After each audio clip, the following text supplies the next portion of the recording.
Olá, pessoal, tudo bem? Hare Krishna, Jai Gurudeva a todos. Agradecemos a presença de todos nesses últimos episódios. Hoje vamos falar um pouquinho sobre política, uma coisa importante para a sociedade, e nisso eu convidei um amigo de muitos anos, muitos anos. Convidei o Goura Nataraja. Além do Goura Nataraja, também temos o Dira. Para quem não conhece o Dira, é o outro irmão que fica escondido atrás da câmera. Normalmente, quem você vê é sempre o Prito. Mas hoje o Dira está aqui porque o Prito ele está em outro fuso horário, então, infelizmente, ele não vai participar. Mas com certeza ele vai ver depois. Então, Gora, seja bem-vindo. Muito obrigado por sua presença.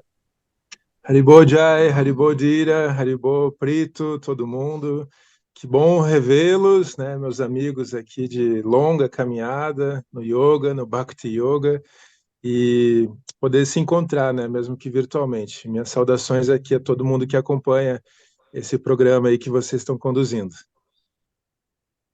Então, Gora, eu fico muito feliz de você poder participar. E para você que não conhece o Gora, eu conheço o Gora desde que ele tinha uns 16 anos, eu acho, mais ou menos, Isso mesmo, né? eu sei. Então, 1996.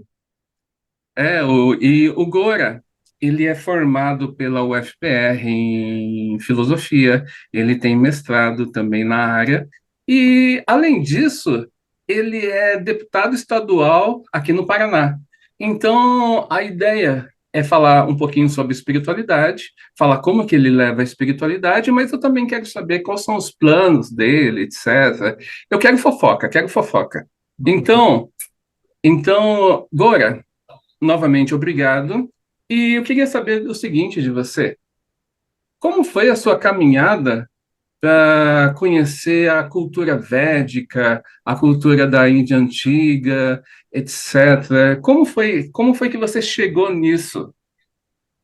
Bom, Jai, como você colocou, né, a gente já tem essa amizade desde 1996. Eu tinha 15 para 16 anos, foi quando eu comecei a frequentar o templo Hare Krishna aqui de Curitiba. E eu tenho muito vívida na minha memória, assim, a primeira vez que eu fui ao templo era uma noite, já assim, final do dia, e quem me recebeu lá foi a sua mãe, né, Mãe Krishna Chaitanya. Eu acho que era Prito ou Dira, era um bebê que estava junto. Não sei, Dira, quantos anos você tinha ali. Primeiro, nessa época, em 96, eu já estava com meus 12, 13 anos já. Não, então era Prito. Era o Prito. Prito era mais novo, né? Era uma criança ali. E, assim, eu com 16 anos, eu já vinha de alguns anos ali na adolescência, onde eu estava envolvido com a cena punk hardcore aqui de Curitiba. E acho que é próprio da adolescência a gente querer se revoltar com as coisas, a gente sentir muita angústia com as coisas. E foi o ano de 96 foi um ano em que eu perdi o meu avô faleceu, e foi um ano também onde muita coisa assim ficou latente, assim, de reflexão mesmo, de angústia. Puxa, o que que eu vou fazer da vida? O que que eu estou fazendo? Para onde que eu vou? O que que vai acontecer? Tem que estudar, se formar, ter uma carreira, se casar, assim, isso ou o quê? E para que tudo isso, né? Então, eu me vi assim, é, bastante mergulhado nesses questionamentos que nem sempre são questionamentos fáceis, né? Muitas vezes trazendo muita angústia, muita ansiedade assim sobre o futuro e também sobre o presente. E dentro do punk, do hardcore, por mais que eu ainda fosse muito jovem assim, havia também um sentimento de raiva, no sentido assim de, puxa, o mundo é tão injusto, tão violento, tão sem sentido, tem tanta coisa absurda, né? A gente tem que fazer alguma coisa para mudar isso. E eu lembro, Jay, que antes de eu ir ao templo pela primeira vez, recebi nas minhas mãos, caiu nas minhas mãos, por assim dizer, né, uma biografia de Srila Prabhupada, e eu li, assim, eu comecei a ler e devorar aquele livro. Então começou a vir para mim a ideia de que não, lá tem um conhecimento muito especial. tem uma sabedoria muito especial lá na Índia antiga, a cultura védica. Eu preciso conhecer, eu preciso saber do que se trata isso tudo. Eu lembro que uma tia minha, ela tinha um Bhagavad Gita em casa e eu comecei a pegar a Bhagavad Gita e ficava tentando entender, ler alguma coisa, mas eu gostava muito da iconografia, das imagens, né, de Krishna, dos avataras, e aquilo me atraía muito. E também algumas questões com o budismo, enfim, a Índia, né, todo o imaginário da Índia. E eu fui muito acolhido mesmo, eu acho que essa é a palavra, no templo da ISKCON aqui daqueles anos 90. Logo na sequência, né, te conheci Dira, conheci Rama, né, nosso querido saudoso irmão Rama Kumara, e todos os devotos que frequentavam o templo, haviam muitos brahmacharis, muitos monges, e tinha uma energia muito viva, assim, muito presente, né? E aquilo foi me chamando muita atenção. Então, eu, na época, né, com 16 anos, estava me preparando para fazer vestibular, e eu matava a aula para ir no templo, daí matava a aula para aprender a cantar japa, para estudar, para para comer, para assada, e assim, já de cara, né, fiz o voto de não comer carne, de me abster de carne completamente. Então, foi um processo, né? E logo, alguns anos depois, eu conheci o meu Diksha Guru, né, Parangatita Swami, que você mencionou, e em 98 eu tive o privilégio de fazer uma primeira peregrinação, viagem à Índia, onde fui iniciado no final da viagem. Foi uma viagem incrível, eu com 18 anos, com um grupo de 30 brahmacharis, monges, era Ishvara Swami, Ishvara Prabhu que conduziu, Ramadano, enfim, e fomos a Vrindavan, fomos a Rishikesh, Rajasthan, e depois terminamos em Mayapur, onde eu encontrei Parangati, e no Goura Purnima de 1998 eu fui iniciado recebendo o nome Goura Nataraja Das. Então, mas agora eu tenho uma dúvida. Eu sei que o Diga vai perguntar, mas eu tenho que aproveitar esse momento com o Gora, eu tenho que aproveitar. Então, mas logo no primeiro contato que você teve, você falou assim, poxa, eu virei vegetariano, etc. Você acha que foi um processo fácil? Foi um processo assim que levou a uma certa reflexão? Porque a toda a sociedade come carne, é normal. E de repente alguém pega e fala assim, olha, você não tem que comer mais carne? Que coisa estranha, né? Então, eu venho de uma família, né? Meu avô, tinha churrasco com frequência. Eu ia com meu pai na churrascaria, a gente fazia o prato, falava, esse aqui vai ser o cemitério, né? Ficavam os restos de osso, de carne não mastigada, né? Depois que você vai relacionando que carne é um cadáver, né? Então, né, cemitério, poxa, meu Deus do céu. Mas para mim foi fácil, já, no sentido de que foi um processo de bastante convicção. Eu li na biografia de Prabhupada quando ele falava que enquanto as pessoas fossem violentas com os animais, enquanto as pessoas matassem os animais de forma cruel e violenta, como acontece na indústria da carne, e enquanto as pessoas comessem carne, consequentemente, a gente teria um mundo com guerras, a gente teria um mundo com violência, a gente teria um mundo onde a violência praticada contra os animais, ela seria também uma violência praticada contra outros seres humanos, né? E aquilo me chocou bastante, assim, por mais que na época eu não entendi direito a relação entre essa violência dos animais e a violência das pessoas, mas a frase, a potência de Prabhupada, e depois eu parei de comer carne antes de frequentar o templo, inclusive, foi pelo livro, pelas palavras ali do livro, né, do Prabhupada Lilamrita, que eu decidi parar de comer carne. E foi no começo para minha família um choque, porque, pô, como assim? Vai parar de comer carne? Eu falei, não, eu não como mais carne, não quero mais. Os meus amigos tiravam sarro de mim, família, mas depois, aos poucos, vários dos meus amigos próximos, assim, também viraram vegetarianos, veganos, inclusive. A minha mãe virou vegetariana, meus primos, tios, houve um processo assim de expansão assim desse hábito, né, um hábito extremamente saudável, com muitas das pessoas que eram próximas de mim. Meu pai nunca, eu não consegui. Meu pai, ele não se deixou afetar pelo meu vegetarianismo, né?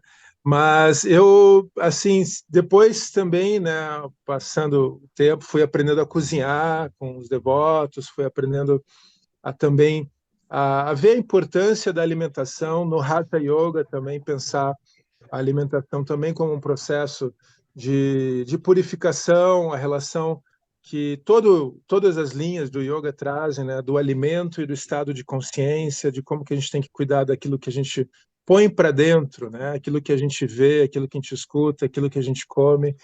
Então, eu acho que eu fui ganhando também reflexões sobre outros aspectos do vegetarianismo.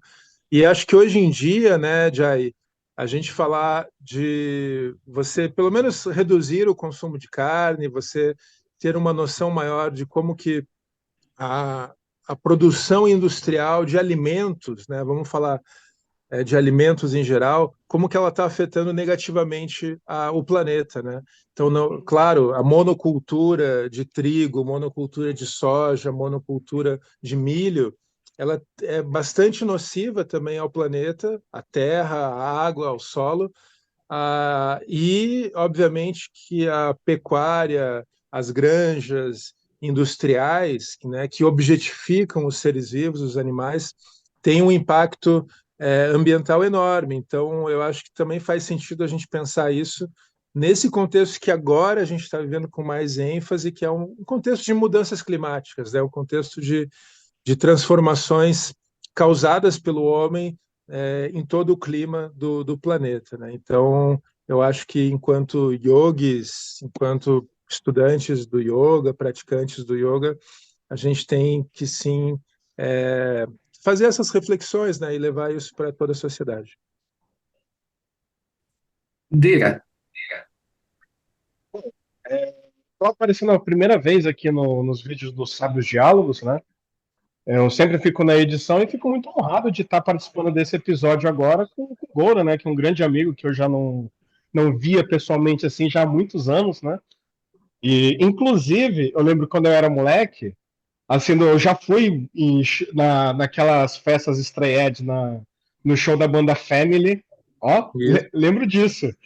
E eu lembro também, quando eu era moleque, você me levava para os ensaios, quando a banda começou a se chamar Abai, né? Lembra disso? Nossa, é verdade.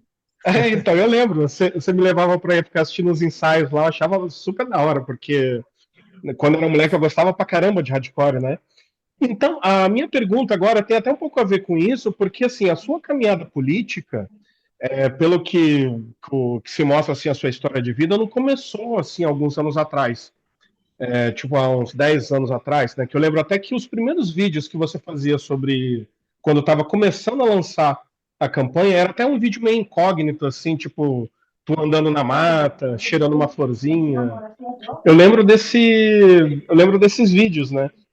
Mas assim, a sua caminhada mesmo começou já desde cedo, como você falou do movimento anarquista, você já era meio incomodado pelas injustiças, né?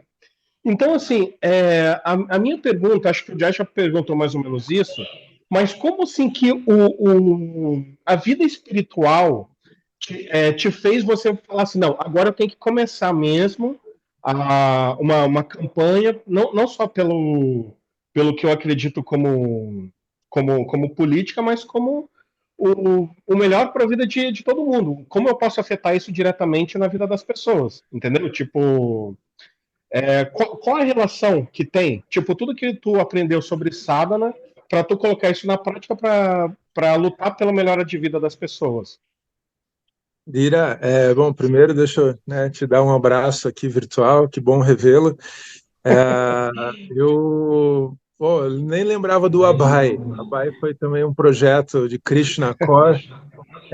Esqueci de falar também, né, Jai, dentro da minha vivência com o punk, hardcore, eu tive bandas, E nesse período também eu fui muito influenciado pelo Shelter, né? E o Shelter, que vinha do Youth of Today, que era a banda punk, Hare Krishna, Straight Edge, que já tinha uma mensagem assim bastante contundente, né, sobre o mundo, sobre a reflexão, sobre atos individuais. E depois eles, né, se tornaram devotos de Krishna e fizeram o Shelter, que foi uma banda de hardcore Hare Krishna. E em 1996 o Shelter tocou aqui no Brasil, fez uma turnê. Eu já estava frequentando o templo e foi muito legal, né? Eles foram no templo, a gente fez um bhajan, daí teve o show.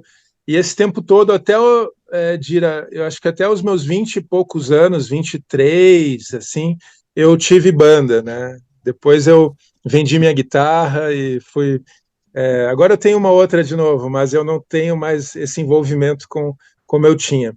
É, Assim, eu acho que, olhando, eu estou com 45 anos agora, vou fazer 45 em novembro. Eu acho que a minha vida nesses últimos 30 anos, desde os 15, onde eu acho que eu fui tomando mais consciência de mim, do meu papel na sociedade, onde eu estava, né? É, eu acho que eu fui sempre colocando muita energia em ações que visavam uma mudança coletiva, uma mudança social. Isso eu vejo que eu tinha isso dentro do punk, do hardcore, uma consciência assim de transformação social. Depois, quando eu entrei, assim, digamos, né, fui iniciado, conheci o mundo, né, da devoção, o mundo de Bhakti, o mundo do yoga.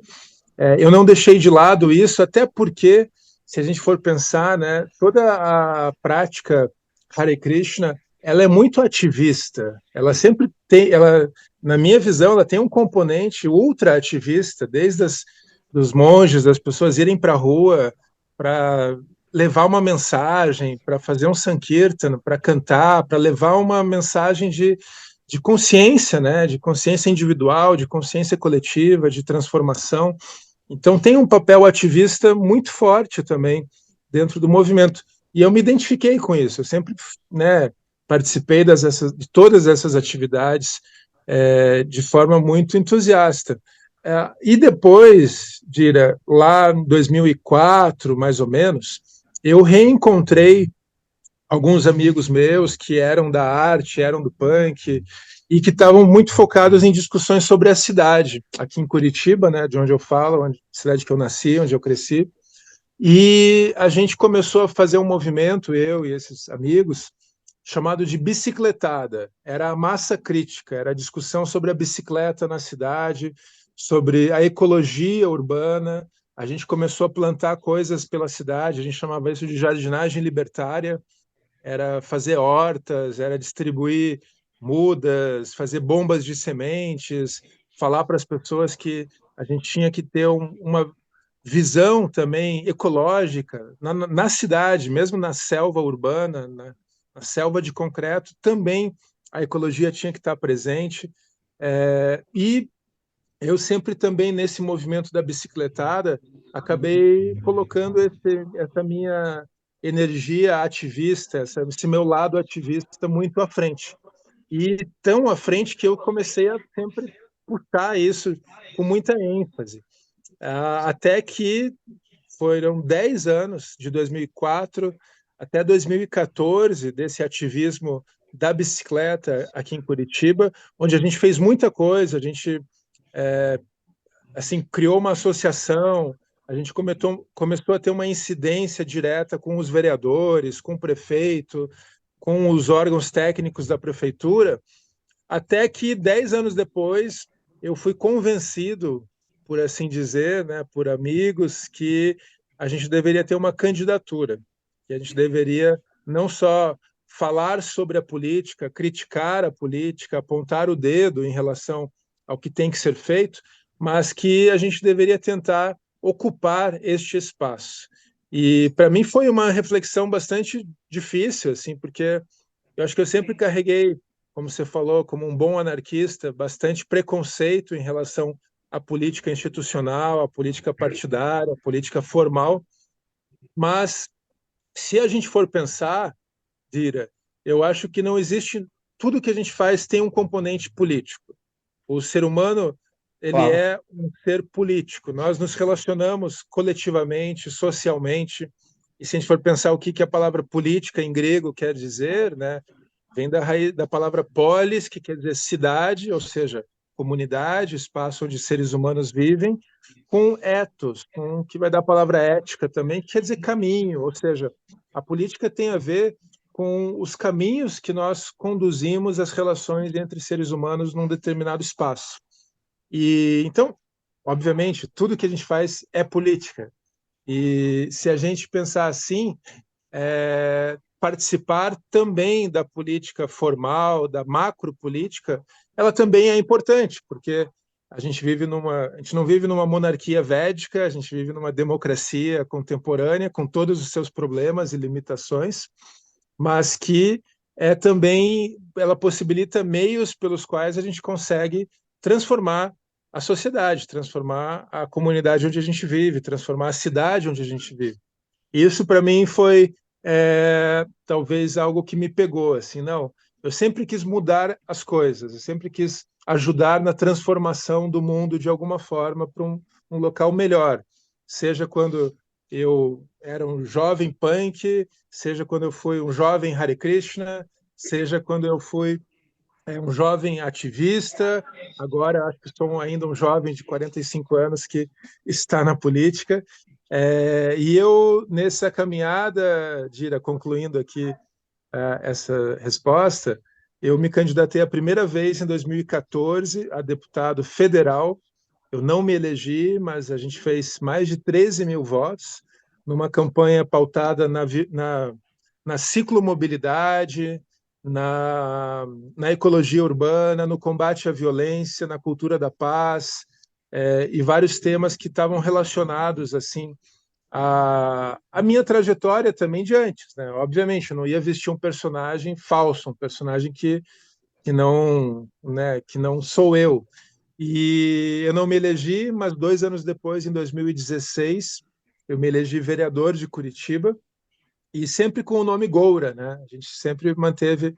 O meu nome é Jorge Gomes de Oliveira Brande, né? O nome que eu ganhei dos meus pais, mas o nome Goura, o nome que eu ganhei, né, no Bhakti Yoga, que eu ganhei no movimento Hare Krishna, é o nome que eu coloquei para a política, que era como as pessoas me conheciam de verdade, né? Então, eu fui eleito vereador em 16, fui eleito deputado estadual já em 2018, com mais de 37 mil votos, 27 mil aqui em Curitiba apenas. Fui candidato a prefeito de Curitiba em 2020, onde nós fizemos mais de 110 mil votos, ficamos em segundo lugar na disputa eleitoral de 2020 para a prefeitura, e fui reeleito deputado estadual em 2022, com 46 mil votos. Então, um pouco aqui dessa caminhada, eu vejo que nunca eu saí, digamos assim, da vida espiritual, ou eu não vejo como, agora eu estou fazendo uma coisa que não tem nada a ver com o que eu fazia antes. De certa forma, não tem nada a ver com o que eu fazia antes, mas ainda assim tem, porque eu acho que o que Krishna ensina na Bhagavad Gita, em relação a Karma Yoga, em relação a, assim, justamente você tem o direito de executar o karma, mas você não tem o direito sobre o fruto do karma, karma palam. O fruto do karma não te pertence e você deve agir em tudo que você tem que fazer. Krishna está falando para Arjuna no campo de batalha de Kurukshetra que a Arjuna tem que lutar contra o avô dele, contra o avô Bhishma. E ele tem que lutar, e a Arjuna não quer, mas ele tem que fazer isso. É o dharma dele, é o karma dele também. Só que em vez de agir simplesmente por um karma, Krishna ensina então que ele tem que agir como um karma yogi. Ele tem que executar uma ação, um karma, mas uma ação libertadora. E eu vejo que eu estou enfrentando muitas Kurukshetras nesses anos, né, estando nesse campo de batalha da política, e é um exercício de poder estar presente, né? Poder fazer a diferença, poder levar um pouco de consciência e de ensinamentos que eu aprendi, né, na Bhagavad Gita, que eu aprendi na minha caminhada espiritual, para esse cenário, esse contexto tão difícil, tão árduo assim, e tão, enfim, estamos falando entre devotos aqui, tão tamásico, né, tão carregado de tamas, de ignorância, de preconceito, de violência. Então, eu acho que buscar essa sattva guna, essa energia da consciência, da bondade, da consciência espiritual, para esse contexto também é um desafio no qual eu estou, do qual eu estou imbuído, né? Sim, eu lembro bem No, dessa. Desculpa, só para continuar o raciocínio aqui, eu lembro bem essa campanha de. Quando você fez uma campanha para prefeito, que foi uma campanha assim que tu teve uma visibilidade assim muito expressiva, né? Você bateu de frente assim com a nata mais poderosa da política de uma megalópolis como Curitiba, né? Realmente foi uma batalha. Isso é uma coisa assim que eu falei, caramba, esse menino novo ainda tem muito para conquistar dentro desse meio, né? E aí então, tu estava citando o Bhagavad Gita, no seu dia a dia, assim, trabalhando dentro da política, o que mais te inspira, assim, o que mais te inspira assim nessa parte de administrativa, legislativa do seu trabalho, assim que você pega do Bhagavad Gita? Olha, eu acho que a Bhagavad Gita, o yoga como um todo, a gente tem ali assim um oceano de sabedoria, né? Um oceano de muitos ensinamentos. Então, Vidya Vinaya Sampane Brahmane Gavihastini Shunichaiva Papakecha Pandita Samadarshanaha. Eu lembro do Jai me ensinando esse shloka, esse verso, né? Dehinasmin yata dehe kaumaram Amaram yavanantara Javanandara, Tata tada Dehantara Prapti, Dirasvata vira Namoyati. tatra namuhyati.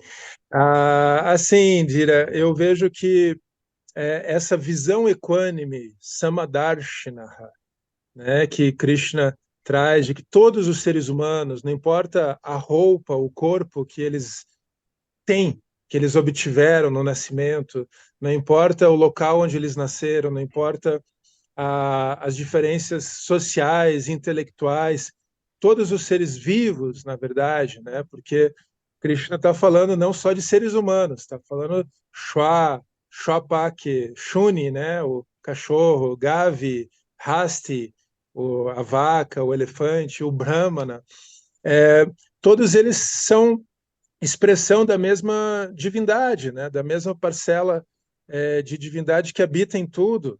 E o próprio Om Namo Bhagavate Vasudevaya, o mantra que diz, né, a presença é, onipresente, né, de Deus em todas as coisas, em tudo, tudo. Ah, não, aqui não, não, sim, aí sim, está em tudo. Então eu acho que a busca dessa visão, ela é uma visão revolucionária, porque se nós temos essa visão, nós não somos mais preconceituosos, nós não somos misóginos, não somos homofóbicos, não somos racistas, não somos nacionalistas mesmo, porque não importa se a pessoa nasceu na Índia, na África, na Bélgica, é um ser humano, é um irmão, é uma irmã, e a gente tem que buscar essa consciência planetária. Eu acho que a visão também que a Bhagavad Gita traz, o yoga, é que nós dividimos o nosso afeto, né, o nosso cuidado. Naturalmente, o nosso egoísmo nos leva primeiramente a cuidar de nós mesmos.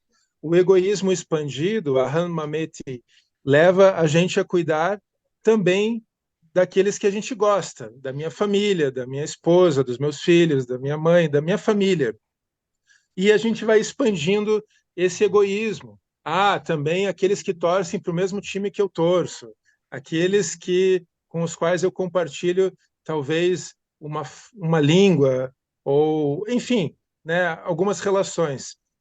Mas a gente vai aos poucos, e eu acho que isso é o nosso gradual e lento desenvolvimento individual, buscando uma consciência cada vez maior, onde o nosso afeto, o nosso cuidado, ele não está restrito apenas àqueles com os quais eu tenho uma relação muito próxima. É muito fácil eu amar os meus filhos, né? Mas eu consigo expandir esse amor para que, de fato, ele se torne um amor amplo e irrestrito, e que eu consiga ter essa noção de cuidado, de amor, de afeto com toda a existência. Obviamente que isso é difícil, mas aos poucos a gente vai levando isso. Isso é algo que a Bhagavad Gita nos traz. E eu vejo que na política, Dira, a gente tem muitos desafios para, por exemplo, começar a ter políticas públicas efetivas para toda a população. E a gente está falando aqui de contextos para mim, de onde a gente possa reduzir as desigualdades sociais, onde a gente possa fortalecer políticas públicas de preservação do meio ambiente, onde a gente possa garantir com que as pessoas tenham oportunidades o máximo possíveis igualitárias, no sentido de que elas possam ter acesso ao conhecimento, ter acesso ao esporte, ter acesso ao autocuidado, porque você pega uma pessoa, um trabalhador, uma trabalhadora que tem que ficar 3 ou 4 horas por dia no transporte, num ônibus caro, um ônibus que não, assim, ela perde a sua vida no transporte, depois ela vai para um trabalho desumano, um trabalho que não agrega, né, coisas importantes para ela, ela faz algo que ela não gosta, mas ela precisa ganhar aquele dinheiro para sustentar a sua família. A gente precisa construir cidades mais justas, a gente precisa construir situações de políticas mais justas. Então, a gente ainda vive num mundo extremamente injusto, né? Seja São Paulo, Curitiba, o Brasil como um todo, o mundo como um todo, ainda é um lugar muito injusto, um lugar de muito sofrimento. E eu compartilho da ideia de que nós não vamos eliminar o sofrimento, nós não vamos acabar com o sofrimento do mundo, mas a gente pode agir para reduzir esse sofrimento. A gente pode agir individualmente, coletivamente, com um mandato para a gente para sermos instrumentos de transformação e dessa forma a gente reduzir o sofrimento do mundo. Então, eu acho que são perspectivas que sim me acompanham, que eu trago do yoga, da Bhagavad Gita. O Yoga Sutra tem um sutra também que diz que o sofrimento que ainda não se manifestou é um sofrimento evitável, né? Ou seja, a gente pode agir para reduzir o sofrimento que ainda não chegou. E eu acho que se a gente consegue ter políticas públicas fortes de educação, de acesso à saúde, de acesso a boas práticas de cuidado, a gente vai aos poucos fazendo com que as pessoas tenham cada vez mais e mais consciência de quem elas são, de como elas podem ter um papel e um impacto mais positivo na sociedade, na comunidade onde elas vivem. Sim, muito bom. É o seguinte, no Srimad Bhagavatam, não, no Sri Upanishad, fala o seguinte, que uma coisa feita com conhecimento dá um resultado e uma coisa sem conhecimento dá outro resultado diferente. Eu observo que na política, parece que às vezes por questão de engrandecimento, etc., centenas de pessoas tentam entrar na política e você teve toda uma preparação, você fez faculdade, você fez mestrado, você foi professor de yoga por um bom tempo, você teve uma certa caminhada, assim, que eu posso dizer que eu acho que é importante. Assim, eu não colocaria, por exemplo, numa firma, alguém que não tivesse conhecimento sobre como funciona uma firma, sobre administração, por exemplo. E eu vejo que às vezes, na política, entra diferentes pessoas que falta um pouco de preparo. Como você vê isso? Eu entendo que a gente carece de uma educação política. Nós, enquanto sociedade, como um todo, sim, porque se você parar uma pessoa na rua e falar, me fale o nome de 5 vereadores da tua cidade, me fale o nome de 5 deputados estaduais do teu estado, a pessoa não vai saber, em geral. São muito poucas as pessoas que têm essa noção, que acompanham. Para que serve um vereador? Para que serve um deputado? Qual que é o papel de um prefeito? Qual que é o papel do legislativo, do executivo, do judiciário? Então, eu vejo que nós precisamos avançar muito, assim, para que essa educação política ela esteja mais presente no dia a dia de todos nós. E isso eu vejo que é fruto também, se a gente for pensar um pouco só a nossa história aqui brasileira, eu nasci em 1979 e ainda era uma ditadura militar. A gente termina isso, 85, a gente vai votar para presidente, eu não votei, né? Mas em 89, você tem todo um processo ainda muito recente de, de onde a política esteja, de fato, mais presente no dia a dia da população. E eu acho que a gente precisa fortalecer isso cada vez mais, né? Que o tema da política não seja um tabu. Ah, a política não se discute. Não, calma aí. A gente tem que discutir política. A gente tem que discutir como é que a gente melhora a situação da nossa rua, do nosso bairro, como é que eu consigo ter uma quadra de esportes legal, bacana, aqui perto da minha casa, como é que eu posso ter uma pista de skate aqui perto, como é que eu posso ter um teatro no nosso bairro, como é que a gente pode fortalecer essas coisas, como é que a escola onde os meus filhos estudam que seja uma escola pública, pode ser uma escola melhor, com mais recursos, com professores valorizados, ganhando um salário melhor. Então, eu vejo que isso tudo acontece. Atualmente, Jai, eu acho que a gente tem uma situação de, assim, quem que consegue se eleger, né? Que acaba sendo quem é conhecido, né? Quem que se elege vereador.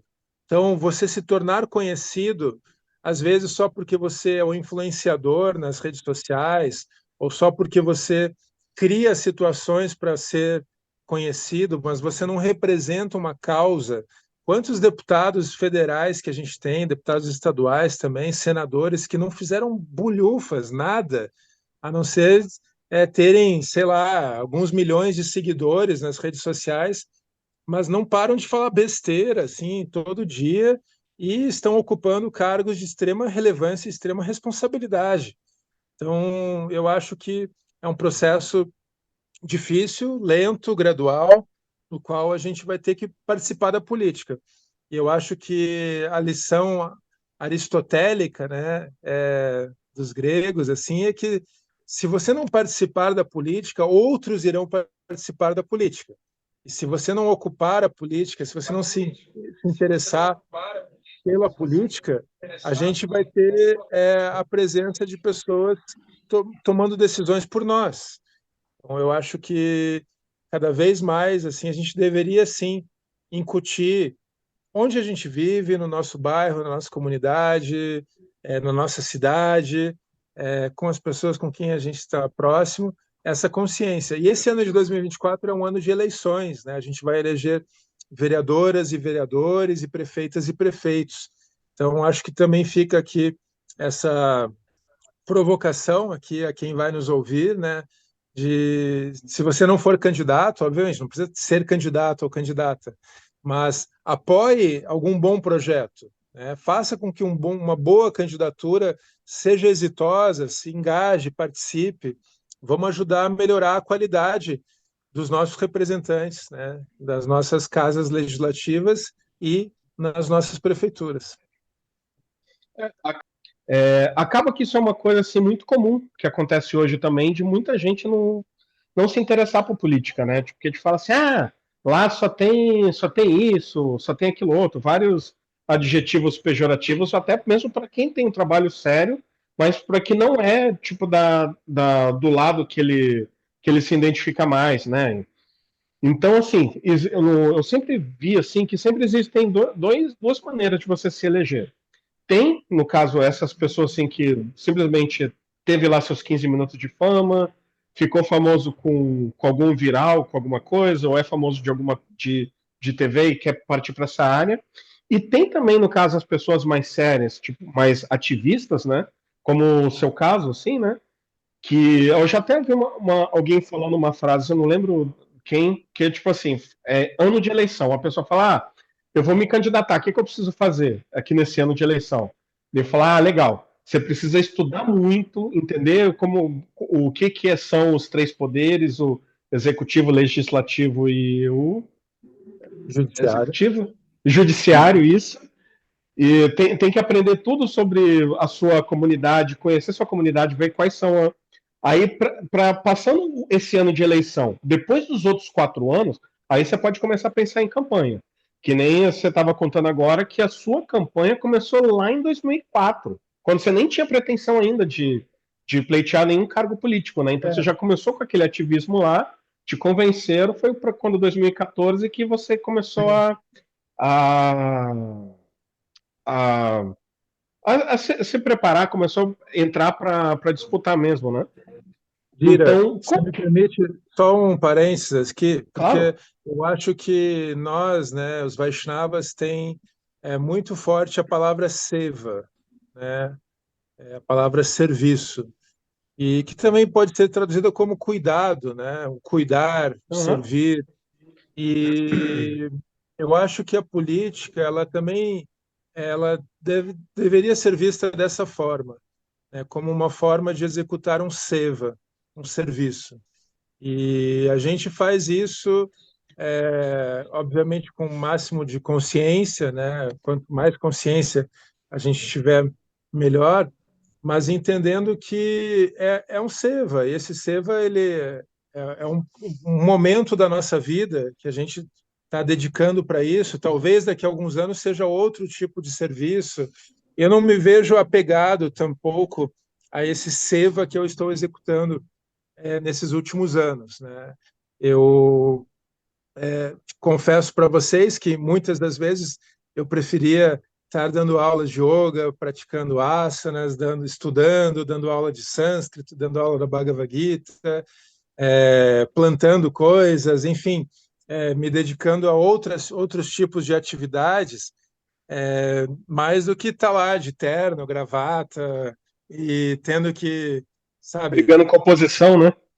me desgastar de uma forma muito grande, assim, mas é um seva, assim como Arjuna não queria estar na batalha de Uhum. Kurukshetra, mas ele tinha que estar lá, né, ele tinha que estar lá, era o dever dele estar lá. Então eu vejo também que a gente pode qualificar a política, o tempo que a gente estiver com o cargo, e é um grande privilégio, né, e uma enorme responsabilidade estar, né, ocupando um cargo político. Eu vejo dessa forma, não é pouca coisa, é uma tarefa que exige da gente muita dedicação, mas que a gente tem que tratar com muita seriedade, com muita responsabilidade, porque a gente está fazendo coisas que vão impactar a vida das pessoas, vão impactar a vida de milhares, de milhões de pessoas. Então, isso tem que ser feito com o máximo de consciência, com o máximo de consideração, com o máximo de escuta. Mas eu acho que a política ela não é um processo individual, ela é um processo coletivo, e estar num cargo, né, eleito, eu estou representando também essas milhares de pessoas que acreditaram em mim, que me deram um voto, literalmente, né, de confiança para eu representar essas lutas, essas ideias, esses ideais dentro da esfera do mandato para o qual eu fui eleito, né? Então, isso tudo, assim como tem grandes oportunidades, tem enormes responsabilidades que vêm com tudo isso. Entendi.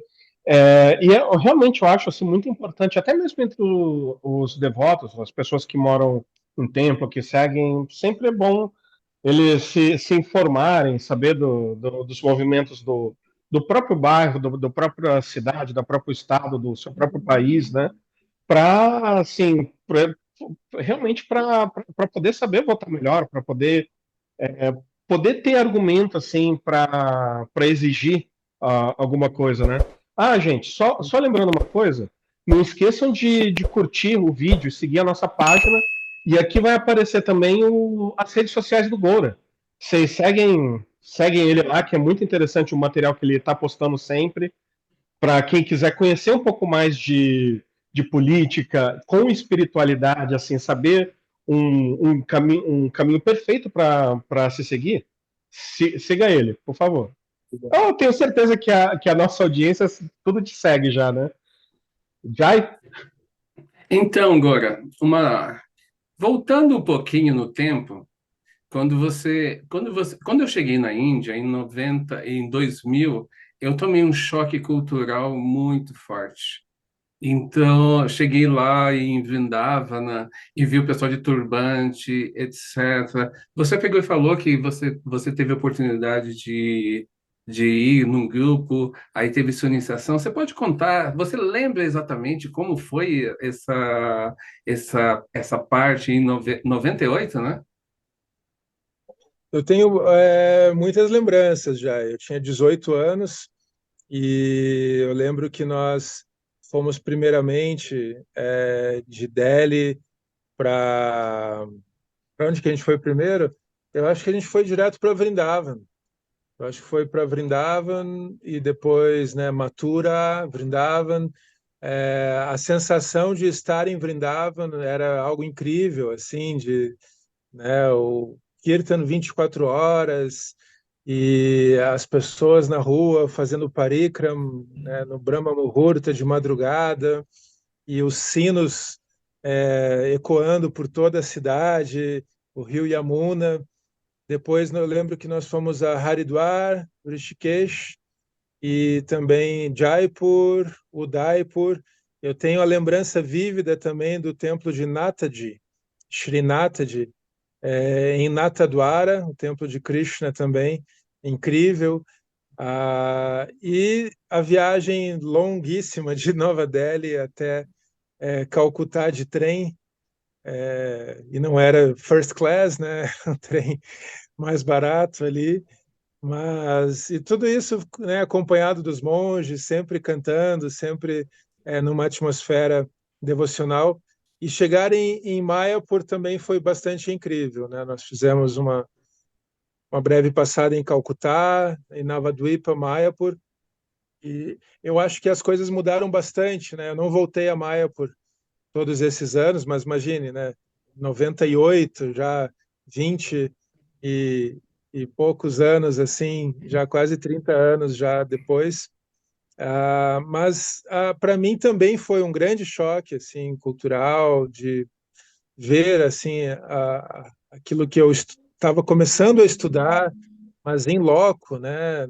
Ver os Himalaias, ver o Rio Ganges, ver os templos, ouvir os sadhus e ter aquela vivência. Obviamente que tem um choque cultural enorme, mas também eu acho que é o nosso exercício de entender que existem manifestações culturais dentro de um tempo, de um espaço, né, de uma cultura, mas o que está sendo falado ali, qual que é a mensagem, o que é védico ou não é védico, o que é né, uma reflexão de um desenvolvimento cultural histórico da Índia moderna. E eu tive a oportunidade de ir à Índia outras vezes, né, depois dessa primeira viagem, e acho que todo mundo que vai à Índia volta, às vezes, ou fica lá muito impactado, né, com a miséria, com a quantidade de pessoas, com a poluição, com a sujeira.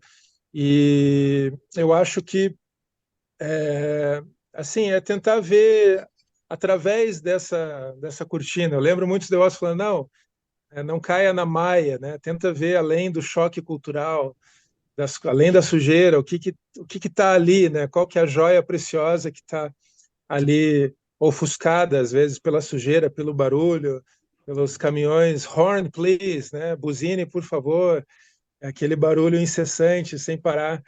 E então sempre, né, foi um privilégio de poder ter ido a Bharata Mata essas vezes todas e poder sempre trazer muitos aprendizados. Mas essa primeira viagem e depois eu tive também em 2004, que foi uma viagem mais longa, de ficar 3 meses. Eu tive a oportunidade de ficar um mês inteiro em Vrindavan, e foi também um período de muito aprendizado, de muitos ensinamentos, de poder mergulhar um pouco mais num dia a dia, assim, de estudo e de convivência com, né, com os monges, com os yogis, e isso tudo, para mim, é algo que eu cultivo com muito carinho, é, com muito afeto, assim. Eu acho que eu, por mais que não esteja atualmente, ou talvez nos últimos anos, as pessoas até falam, o Gora não vem mais no templo, o Gora não aparece mais, o Gora...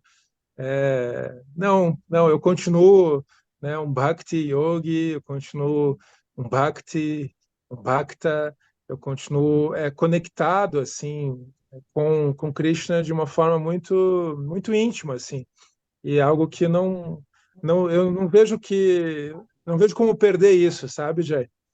É algo que me atravessa assim, não por mais que, né, você não está lá fazendo todo o ritual, todo no dia a dia, mas eu acho que a vida espiritual ela não é o ritual, né? O ritual pode ser um meio pelo qual você atinge uma consciência espiritual, mas e não quero desmerecer de forma alguma aqui, né, ou desvalorizar os rituais, né, porque eles são importantes, mas eles são técnicas, eles são instrumentos, eles não são o objetivo em si, né? O objetivo em si é uma tomada de consciência, é uma experiência, e às vezes é algo que você vai ter consigo próprio, que você não vai nem sequer conseguir comunicar essa experiência com outra pessoa, mas que vai fazer sentido para você. Então, nesse tempo todo, eu, né, continuo carregando o nome de Goura, Nataraj, o nome de Chaitanya, o nome de Krishna, e eu acho bastante curioso, assim, porque até pensando na visão de Prabhupada, né, que as pessoas deveriam cantar o nome de Krishna, o nome de Goura, né, cantar, falar, e a gente está num contexto, eu estou, né, onde as pessoas falam o nome de Goura múltiplas vezes e em documentos oficiais, em cerimônias oficiais, e a gente aprova leis, né, de autoria de Goura, isso tudo está lá marcado. Então, para nós Vaishnavas, isso é bastante significativo, né? Lembrando da história de Ajamila, a história, né, onde o Brahmana, falando o nome de Narayana, Narayana, Narayana, o nome do seu filho mais novo, e mesmo assim, sem intenção, né? Ele estava falando o nome de Deus, o nome de Krishna. Então, eu acho que também eu estou fazendo o meu Sankirtan, por assim dizer, né, levando o canto de Krishna para outras esferas, né, que talvez esse canto não tivesse chegando de outra forma. Sim. É interessante, né? Tipo, o objetivo é um objetivo, não o ritual em si, né? Mais ou menos isso, né? Sim, e eu acho muito tocante, assim, né, a última vez que eu fui à Índia, 2019, também foi uma experiência assim de poder revisitar os templos, participar, né, dos rituais ali em loco. É muito forte, é muito bonito, é muito estético, é muito cheio de coisas legais, assim, e que, para mim, Dira e Jai, como um adolescente descobrindo, né, o universo de Bhakti Yoga, foi muito significativo. Foi algo que me prendeu, assim, no bom sentido, né, a vida espiritual, que me conectou com muita coisa, e a qual eu sou eternamente grato, assim, por tudo, né, pela sanga, né, pela amizade de pessoas incríveis como vocês, como tantas pessoas fantásticas, assim, que me ensinaram muito, que são meus Shiksha Gurus, né, Radhanatha Prabhu, enfim, tantas pessoas assim com quem eu tive a oportunidade de aprender coisas, né? Então a gente leva esses ensinamentos para a vida. Sim. Então, só mais uma coisa aqui por falar em ritual. Desde o do começo da nossa conversa até agora, dá para ver que você está muito afiado assim nos versos, nos mantras, nas citações do Gita, né? Então, assim, o seu ritual normalmente do dia a dia, além de fazer muita gente falar o nome Goura, inclusive eu tenho certeza que você deve ficar muito orgulhoso fazendo gente da oposição que não gosta de tu falar o nome Gora, tipo, já tá falando o nome do Sr. Chaitanya, o Sr. Gora ali, né? Como que funciona o seu ritual, assim, de leitura, de meditação, normalmente, no seu dia a dia, assim, normal, de segunda a segunda? Vira, assim, eu tento manter, né, a prática de Japa Mala, de cantar Hare Krishna, também outros mantras, Gayatri Mantra e outros mantras que também fazem parte. Não vou mentir aqui para vocês, tem dias que eu não consigo, tem dias que eu consigo, né? Eu sou pai, né, de duas meninas, a Sofia Ananda, que vai fazer 15 anos, e a Tulasi Ananda, que vai fazer 12 anos. As duas Anandas estão aqui. Então, a paternidade também é outro dharma que se impõe sobre outros mais, né? Isso é, é algo que me mexe muito também, né? Ser pai desses dois seres humanos também Aham. incríveis, que estão me ensinando muito. Mas eu acho que é uma conexão, sabe? Às vezes não é nem estar com a Japamala nas mãos, mas o mantra surge na mente. É, assim, a Bhagavad Gita é um texto óbvio que eu, né, sempre estou leio alguma coisa, abrindo algum verso. Eu continuo dando aulas de sânscrito, de introdução à Bhagavad Gita e ao Yoga Sutra em alguns cursos de formação de yoga. É algo esporádico, assim, 2 ou 3 vezes por ano, só que acontece nesses cursos, mas também é bom porque me tira um pouco do meio da política, do dia a dia, e me conecta. Não, vamos sentar aqui, vamos estudar, vamos respirar, vamos cantar. Isso para mim é importante também. Então, eu acho que eu estou seguindo o meu sadhana mais numa prática mais intuitiva, assim, daquilo que eu sinto que faz sentido para mim, né? Eu lembro que durante alguns meses, até inspirado pelo próprio Jai, alguns anos, na verdade, né? Por Radhanath Prabhu também, e por Lokashakshi, né? Esses grandes mestres aqui, da gente poder se aprofundar no sânscrito, no recitar dos versos. E isso foi uma disciplina que eu tive durante alguns anos. Vou tentar aprender um capítulo inteiro da Bhagavad Gita de cor. Então, né, opa, aquilo ali vai criando na mente uma agilidade. E por mais que eu não esteja tendo tanto contato frequentemente, diariamente com os versos, tá lá, né? Tá na mente aquilo, tá no coração. Então, às vezes é uma palavra assim que puxa todo o restante, né? Yatra Yogeshwara Krishna, Yatra Parto Danur Daraha, Tatra Shrir Vijayo Bhutir, Dhruva Nitir Matir Mama. Então, eu acho que tem, assim, eu acho bonito poder ter essa conexão. Para mim faz muito sentido isso, sabe? Então, eu acho que o trabalho que Prabhupada, né, trouxe para o mundo, assim, essa devoção, essa conexão, e outros, obviamente, outros grandes mestres, né, do yoga, da vida espiritual, são coisas que impactam a nossa vida, né? Impactam a vida das Sim. pessoas. Então, Gora, eu queria muito agradecer a sua presença aqui hoje. Infelizmente, a nossa conversa está acabando. E agradeço muito a você que está assistindo, vocês que têm curtido. Se vocês quiserem, por favor, deixem comentários aqui. Quem sabe nós conversamos com o Goro sobre outros assuntos. Por exemplo, uma coisa que eu tenho muita saudade é da pizza que eu comia na casa da sua mãe.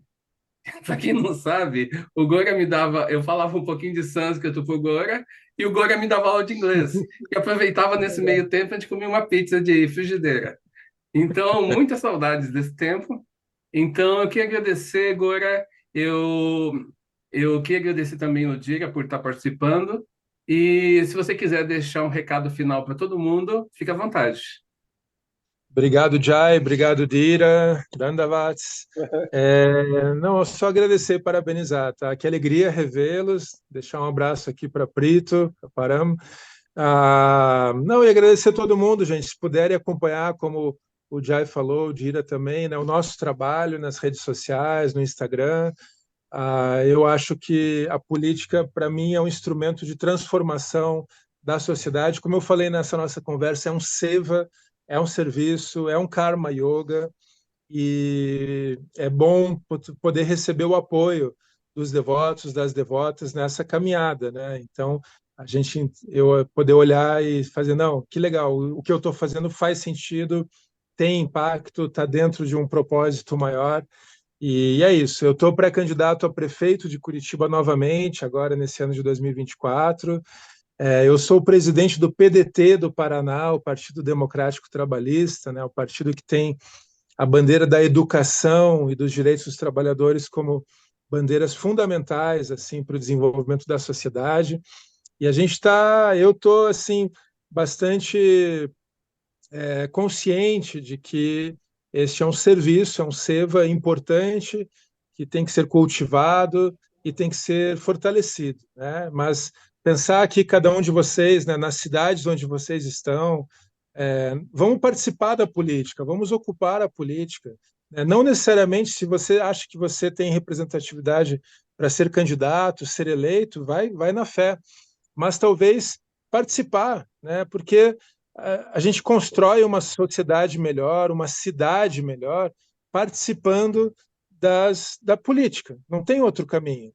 Então, puxa, eu queria morar num lugar mais tranquilo, com mais verde, com um rio limpo, saudável, com os animais sendo protegidos, com uma praça gostosa para poder caminhar, para poder fazer esporte. Isso tudo é fruto de ações políticas. Então, eu acho que nós temos que participar e fazer aqui esse convite, essa provocação.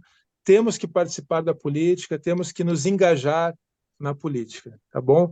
E Dira, Jai, obrigado enormemente pela conversa. A gente Quero que agradece vocês demais. para fazer um bhajan aí, tá? Não só para a gente conversar, tá? Mas poder se encontrar presencialmente. Estou aguardando. Obrigado. Hare Krishna. Já é Hare Krishna.